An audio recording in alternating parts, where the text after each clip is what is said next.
Um, First of all, are there any questions? And Derek, just tell us a little bit about the layout, how big it is in total, and how long it's taken you to get there. It was originally 7 feet by 3 foot deep. Now I've added another 2 foot board on it, which is now 9 feet. How it came about, I was at a exhibition in Southwold with my previous layout, which was Wensleydale. It was another comical one. It was a cheese mine, and I was approached by a fellow modeler called Richard Wilson, not the Richard Wilson, a Richard Wilson. And he said, "Oh, I love this layout." And he said, I was thinking of making a comical in narrow gauge as well. And he said, but unfortunately, my friend died who was going to help me. So I said, oh, what was it? He said, oh, we're going to do a Tudor railway. Well, I was planning another one because this one had nearly seen its time around the exhibition. And I was thinking I was doing like a monkey nut, peanut railway. For monkeys will be just near enough to be easy to make as mice.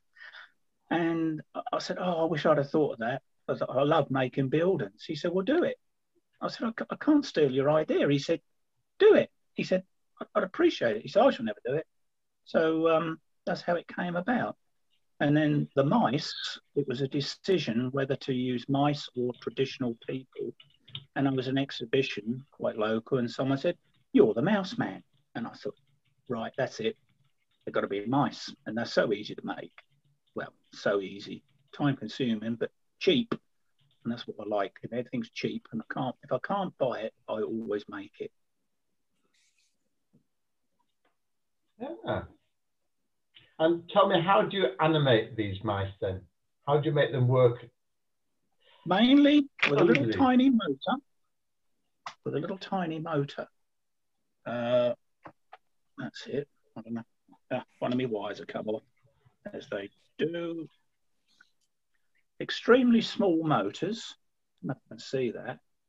They're bought from eBay. They're very, very cheap.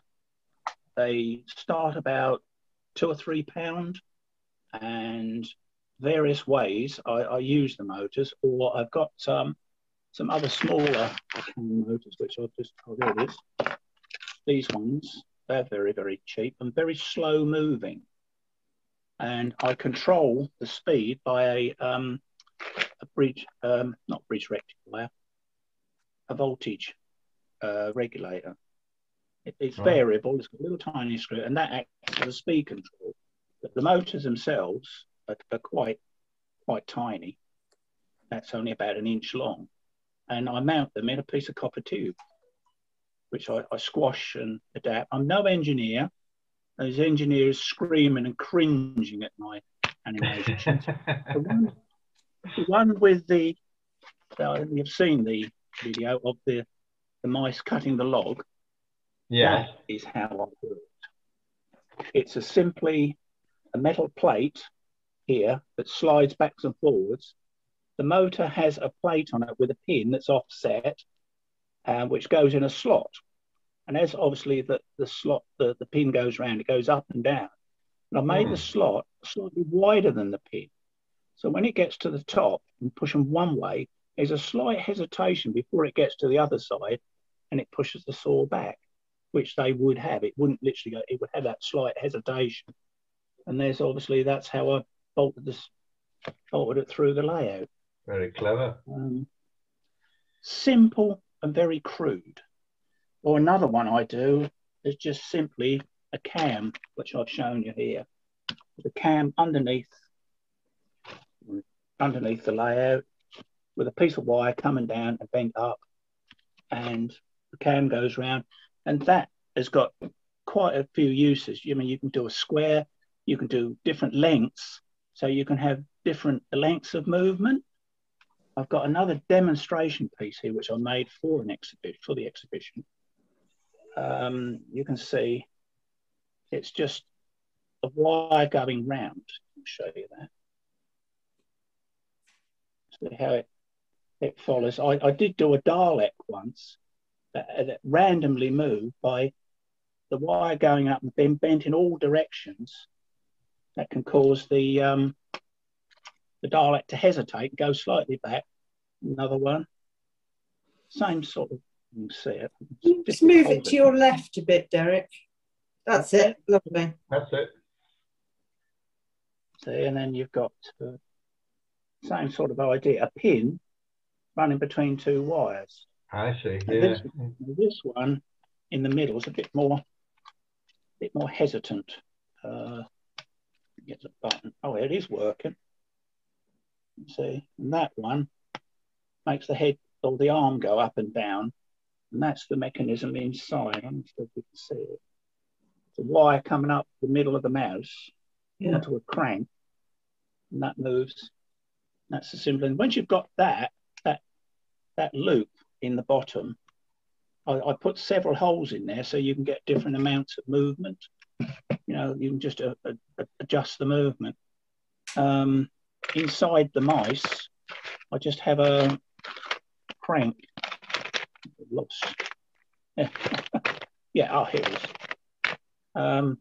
That's how it works inside. It's easy to show in holding it to piece. I just get a piece of dowel, drill the holes, cut the dowel in half, put the wires in, and glue it back together. And that's how you get a very simple mechanism. Very clever. Yeah, very simple, very crude. I mean, like I said, there'll be engineers screaming, saying, no, no, no. But I'm a carpenter, not an engineer. I can cut a piece of wood square, but I can't cut a bit of metal square. And the locos, Derek. Oh, yeah, the loco. Tell us about those. All built on a Hornby Smoky Joe chassis. They have to be 040s because nothing else will go around my curves. 10-inch radius, and everything is just a plastic body, and they're all made to that pattern so that every one is interchangeable. I've got well, several others. Oh, sorry about the. Now there's another one. Same again. The body unsnaps. Smoky Joe. I made my own couplings because I couldn't get anything to work around the curves, so I made my own ones. They are literally wire, piece of brass wire, and they're bent, and they've got it's got a loop with two wires that go through the piece of wood. One's bent that way, and the other one's bent out, and they have a piece of weight on them. Probably sit a little bit better on the wagon or the coach. Yeah, that's the way it works.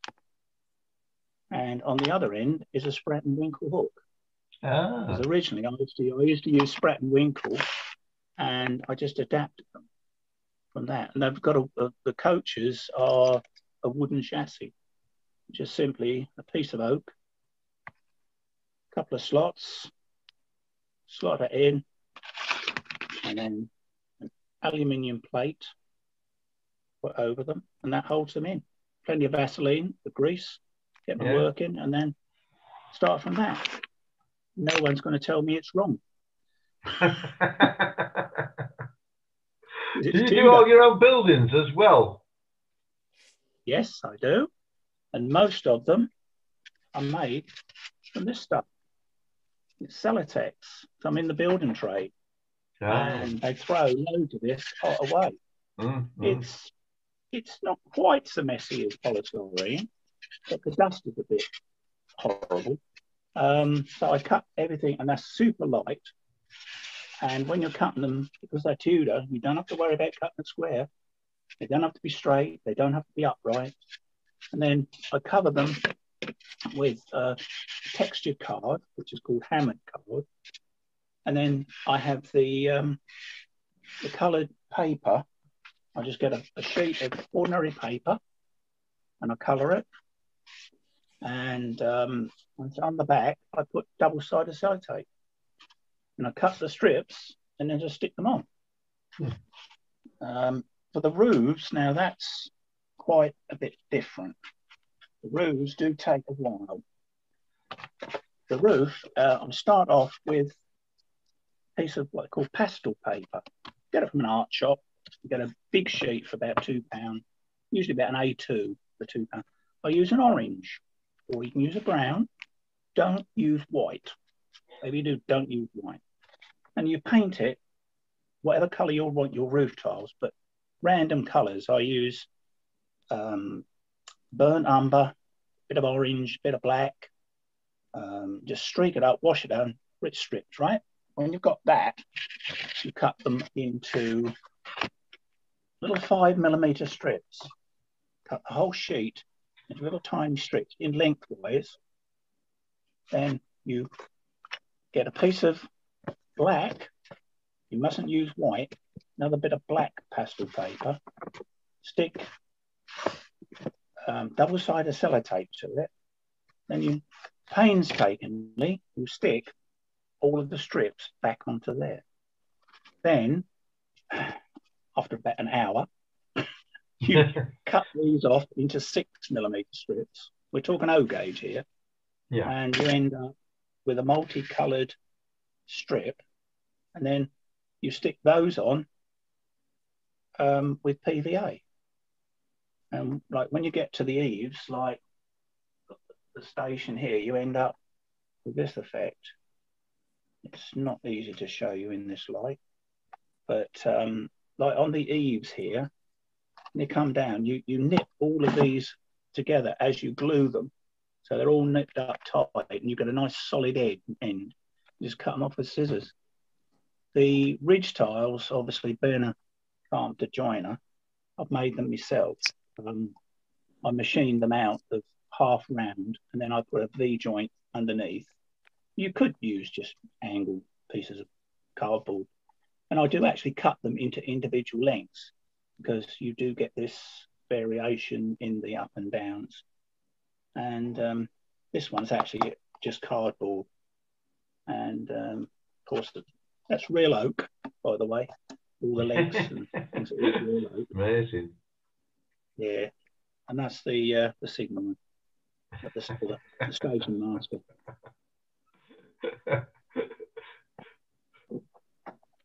What's the favourite bit you like doing most then, Derek? The buildings. The I building. do love doing the buildings. Well, being in the building trade now 50 odd years, I've worked on the old buildings. I've seen so many people make mistakes with Tudor frame buildings. You know, they put masses of cross bracing in. They don't. I always maintain when you're doing and making a model of something, have a picture in front of you. Doesn't matter if that's a soldier, or a train, a wagon, a building. It helps you with detail. It helps you with the colours, and you get it right, and you get the scales and things right, positions of things. A lot of people don't. They think they can get the colours right from out of their head, but it's not easy. It's not easy. Mm-hmm. I haven't any more questions appeared on chat yet. If there's anybody wanting to ask a question, please do bring it up as soon as you like, and we'll give those to Derek to answer. I think it'd be really good if Derek showed us how to make the mice, because I know that that's one of your signatures, if you like, and I know you get called Mouse Man. It'd be lovely to just see where you start. Yeah. 2 pieces of dowel. They're both about the same length. I now use 12mm dowel, but I used to use 15. These are for the slightly bigger gauge I used to. Then obviously glue them together.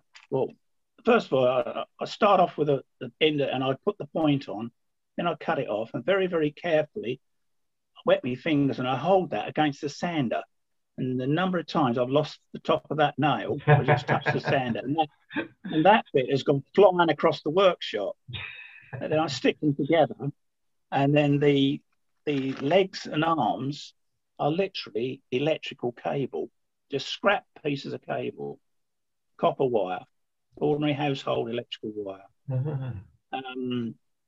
Just thread them, take the ends off, take the sleeving off, put it through, put it back on. And like for the hands, you can see they're flattened. what I do, I crush them in the vice to flatten them out. And if you do it when they're young, they don't feel a thing. And obviously, like that one would be animated from the tail. Just put a wire on that one, and it would allow it to move. I have progressed. These are some of the first ones I ever made. But as you can see, you know, like the one on here, the time it takes to dress them, that's the thing. The eyes actually are their fingernail decorations ladies use. I bought a pack of 1,000 for about $2.99. They're half round black beads, basically. And then sort of like the hair and the hats, I just used air drying clay and put it on, ball, flatten it on, like that one there. That's just flattened on, bit of a crease round for the peak of the cap. That's basically it.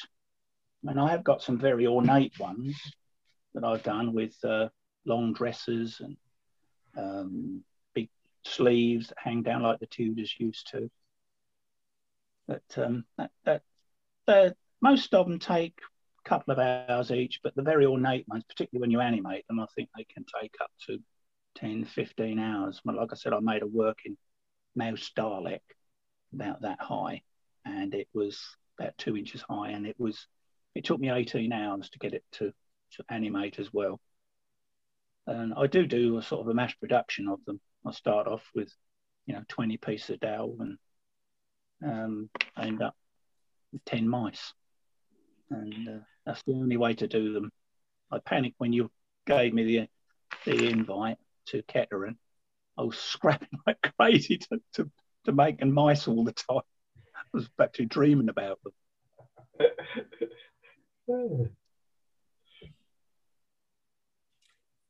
Derek, when you're thinking about a layout, how do you actually set about planning it? So you talked about the fact that the gentleman you met suggested a Tudor layout. How does the idea start to develop to become a layout, and then adding in all of the automata, etc.? I usually make a list. Make a list of every single solitary thing I think about the subject. Like when I did Wensleydale, I was thinking about all the different twists on names from cheeses and the mice. The same with the Tudor. And people actually were giving me suggestions as well. There was a dear friend, actually, Peter Rednall, who does 009, and he suggested the name, Nonsuch. It came about, I was just going to call it the Tudor Railway, and he suggested that, and I'd never heard of Nonsuch, and he explained what it was. It was a palace built by Henry VIII, and I thought, I don't like that. Then when I went and thought about it, I thought, well, yes, it's ideal because it's something that never was. But actually, generally thinking about the whole layout, it did take a while. I drew it all out on paper, then planned it, and the number of times that I just made buildings randomly and moved them about till I finally got them into position where they fitted the layout and the public could see the detail. That was the hard bit. It's no good making a wonderful side to a building if it's up against an alleyway or people don't see it. So I had to plan how the whole thing is visually from, because I've got nothing to work to. I'm not a prototype modeler. I have made prototype models, but I find that it's easier to make it up as I go along. And if things are wrong, if I'm not happy with it, I'll take it off and redo it. If I think a building's too high, I'll just cut it about. There is I don't think there's any rules to doing what I do. I just make it up as I go along, what I think looks right and what I feel like doing at the time. Very clever it is. It looks not great. Everybody's cup of tea. It's not everybody's cup of tea. There's, people have poo-pooed it, and some people. I remember when I first took my other one out, I had a very, I won't say rivet counter, but very austere gentleman who was well known in the EM circles came up, and he looked at it, and he just went up and down with his eyes. And then he read my write-up, and he smiled. I said, I won't mention his name. I said, all right. He said, not bad. And I thought, well, I don't know if that was a compliment or not. Question is coming from Keith. Have you got any plans for the next layout? I'm building another extension board to this one. The suggestions have been put forward as a Roman one, or a Stone Age. And someone foolishly said, well, you could have dinosaurs. I said, not with Stone Age, but it'd be more like a Fred Flintstone layout. Many years ago, I don't know if you know Laurie Calvert, who has Cato Pass. It's a science fiction stroke steampunk. He once said to me, he said, we met quite a bit at exhibitions a couple of years ago, and he said, do you know, Derek, he said, we both think out the box. He said, but in your case, I think the box is outside the shed. And I thought, I don't know about the compliment. Perhaps it is. No, I'm working on a new one, another board, and it's going to be 3 foot deep, 2 foot wide, and it's having a river coming up the middle. There'll be a Tudor bridge at the back as a back scene, the scenic break, and then there will be warehouses either side. I've even at the moment building a watermill with a working watermill wheel, and hopefully showing some of the mechanism working inside through the window and the doorways. But it'll just come as it, you know, yes, they will, Keith. They will have mice. I'm known locally as the Mouse Man, and that's my trademark. I think I'll even have a mouse on my gravestone. My son even bought me one of these rustic arts, which they make up out of gears and old bicycle parts and things. He maybe got me a mouse for the garden. Everybody calls me the mouse. I even sent Christmas cards out where I have a cheesy mousemas. So, and my friend keeps saying to me, a cheesy mousemas. So, and he's not a railway man either. Got to ask this one, Derek. What's your favourite cheese then? Stilton. Stilton. No, Stilton and a proper red wine. Oh, lovely. Lovely. Well, if anybody's got any more questions, we've still got 5 minutes to go. We're delighted to hear from you. It's been fascinating. I haven't got anything to show you. Oh, yeah. That's this one actually, you might be interested. That is a Smoky Joe. I'm on outdoors. There's a cat. Be careful. Well, I've got that. Oh yeah. Bonnie. Bubonic rat. Yeah, it's a bit lively, but she's all right. That has caused such a scream. Literally, I have had ladies scream, and the children love it. They come back and back and back, wanting to see the mouse train or the rat. Or the rat. They call it. I was at Canterbury once, and we were packing up, and this little boy came back, and his face went. I said, "Well, I'll put him away to bed."